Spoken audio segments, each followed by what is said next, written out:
All right, we are on once again. We're here to talk about tropical thunderstorms, the forecast, the potential for 8 to 10 inches, and tornadoes and hurricanes. No, we're not. We're, of course, here to talk about snow with Dr. Novak. It sounds like there might be two potential storms in the nearby, in the offing over the next few days. Is that right? That's right. It's been quite busy, William, over the last month, right? We had the big, massive blockbuster snowstorm. What was that? Maybe 3 weeks ago or so? Something like that. Yeah, and then we had a little bit of a lull, but we got into an active weather pattern now just last week and then into the weekend. And, of course, we had this ice just a few days ago. And this is an active weather pattern, at least winter weather pattern, that I can't recall in a long time. Maybe the winter of 2012, 2013, when we had several storms throughout that whole winter. I believe back in that winter, Minneapolis, St. Paul received 80, somewhere in the 80s in the inch range, right? Mm-hmm. And no, I'm not saying we're going to get that this season, but we're really, January is well above average for snow. And I think we're going to end February well above average in the snow department, which should catch us up and probably exceed the average total for March to March 1st. So isn't that funny? Because December was the bitter cold month. What was it? Well, yeah, certainly. Yeah, December was cold. Well, actually, that's a good point. This winter has been a lot colder than the past few. But it's pretty much the temperatures are. Well, they were up to average up until the last few weeks, right? Anyway. Yeah, it's just been colder. I mean, when you consider the last 3-4 winters, Bill, this winter has been much colder, which is one of the main ingredients, of course, to creating snow. And we just needed the moisture, and we've now been getting that here in January and February. So, and boy, Bill, I mean, my confidence is sky high that we're going to get a lot of snow between now and the end of the month. So, and we're going to talk about that, right? Yeah, Paul Hutner with NPR said it's possible that there'd be a foot of snow in Minneapolis between the next two storms. I like what he's saying. And Bill, the big reason is because of the jet stream, the river of air at 25 to 30,000 feet, right? And that's what you're seeing in front of you right now. This is from the GFS computer model, but quite frankly, this could be any of the medium range computer models. The European model is showing the same thing with the jet stream along with the Canadian model. And what they're showing, Bill, and what's important is where the trajectory of the jet stream and of this jet streak. Look at this powerhouse jet streak, Bill. These are winds in excess of 200 knots up at about 25 to 30,000 feet that are stretching from Minnesota into eastern Canada. All right, and this is this afternoon. What that is telling you is that there's a lot of energy in the atmosphere. And look at the trajectory, Bill. It's going from southwest, so the desert southwest, on up northeast into eastern Canada. And we are right underneath that jet stream. You know what that means, Bill? That means active weather when you're closer near that jet stream. And when the trajectory is from southwest to northeast across the U.S., that creates a very warm bubble of air in the eastern half of the United States. So the Gulf is open. The Gulf is wide open. I mean, look at what happens, Bill. As we get into tomorrow now, look at the Gulf Coast. That moisture is going to stream right up into this jet streak here, and it's going to deposit the moisture underneath this jet streak or somewhere near the jet streak. Now, here's the big problem, Bill, or probably a good thing if you love snow and ice. Okay, look at this is the jet stream now for tomorrow into Friday, but let's look at this weekend. Do you see it changing much? It doesn't change much. That trajectory is still from the southwest to the northeast, right across the upper Midwest and Great Lakes, hence several opportunities for snow and ice. And I'm really concerned, Bill, looking at Saturday, because we are starting to develop this classic comma structure in our jet stream. And usually right at the base of that comma structure, which would be southern Minnesota and northwestern Wisconsin, that's where you get an impressive winter storm. So does the comma mean it's becoming negatively tilted? Oh boy, that's very good, Bill. That is correct. It gives the storm a much better opportunity to become negatively tilted. And did that lead us to a question that we had, Bill? Yeah, and like, why don't we try to weave those in as we know? Yes, the question from Plymouth Weather Lover says, with a negative tilted closed off low, and he wonders if he's right about that, for Saturday, could this mean that totals could get out of control for that system? Yeah, so Plymouth Weather Lover is correct. A negatively, when a storm goes from a positive tilt to a negative tilt, that's usually at a phase of strengthening or of greatest strengthening is during that period. And yes, it looks like there is the potential for that on Saturday afternoon and evening. This is where this jet structure is at. So everything is coming into play for a big winter storm, or at least potential for it, on Saturday and Sunday morning, because you've got a classic, beautiful looking jet structure. You've got the potential for storm to become negatively tilted. And let's just go to the temperatures in the lower layers of our atmosphere, Bill, because, you know, we always worry about that, of course. Yeah, and actually we can interject another question. Somebody asked why, with the temperature being 10 degrees below freezing, it was still freezing rain and not snow. So yeah, well, and this is perfect timing for that question, because here are the 850 millibar temperatures in the lower layers of our atmosphere.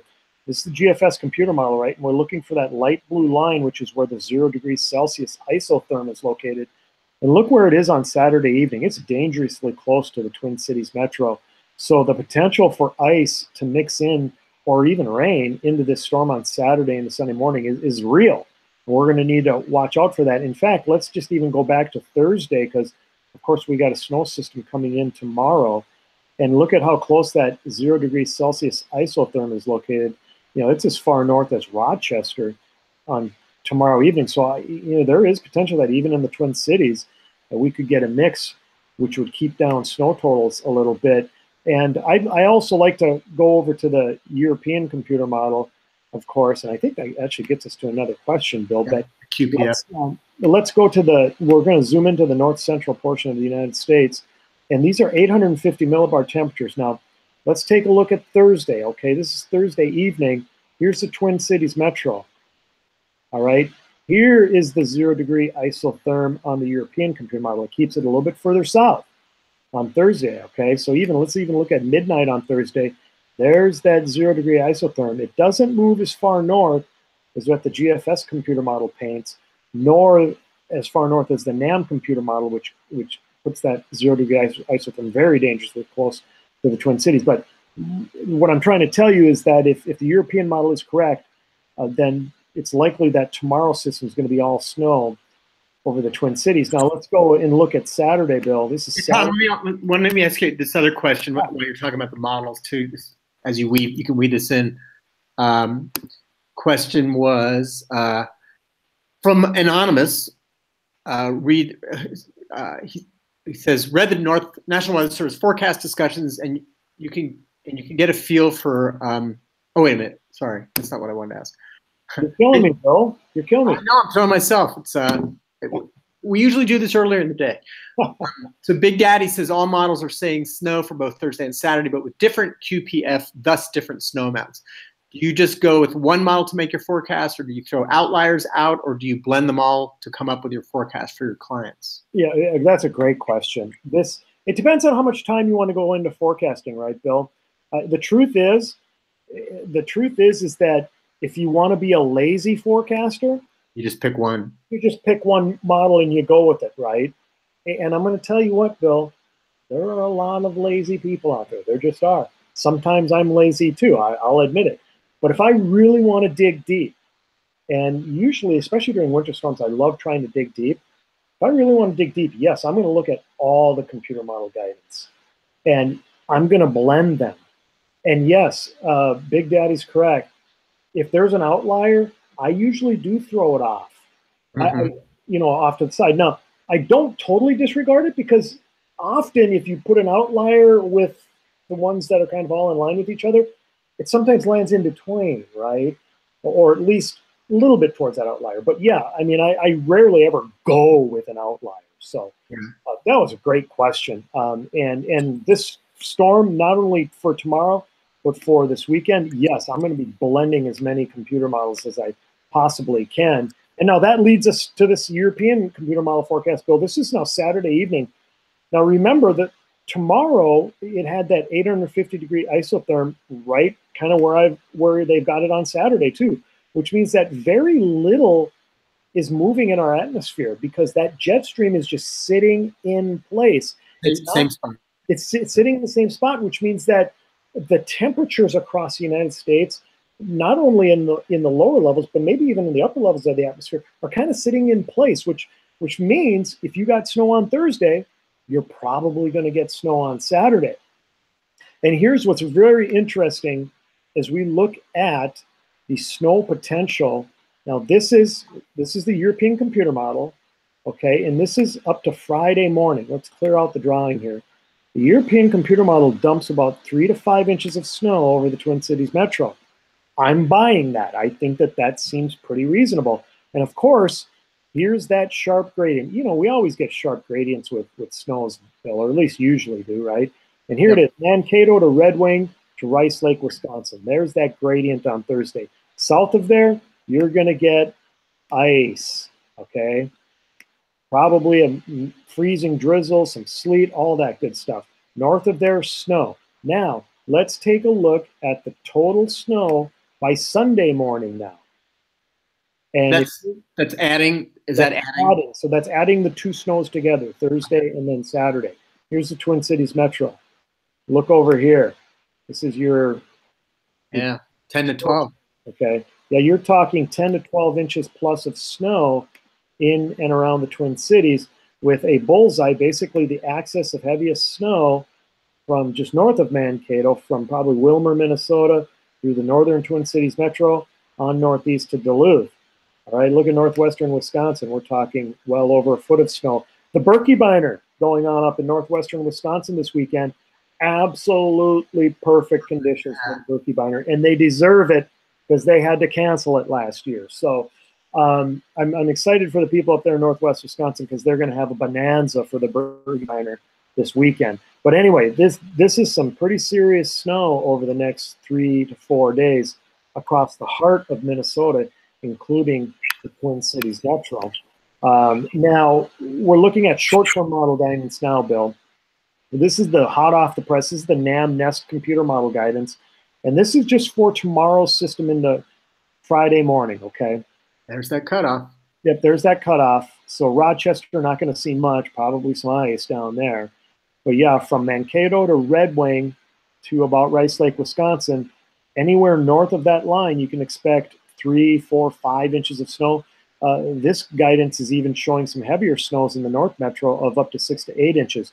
I think that might be a little optimistic, but again, a 3 to 6 inch snowfall in the Twin Cities Metro seems quite reasonable to me, and I don't see any reason why to go against that. Now, let's just quickly take a look at, this is the NAM computer model guidance. The only red flag that I see, and we always worry about this, or usually worry about this with storms, Bill, is that 850 degree or 850 millibar 0 degrees Celsius line.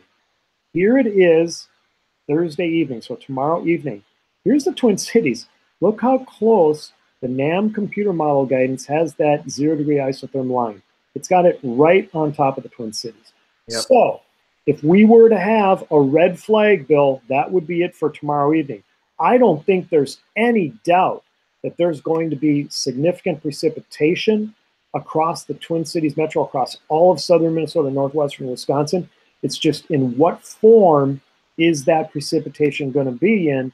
And right now, especially when considering the European computer model, Bill, I'm thinking that it's going to be mostly snow for the Twin Cities metro. Okay.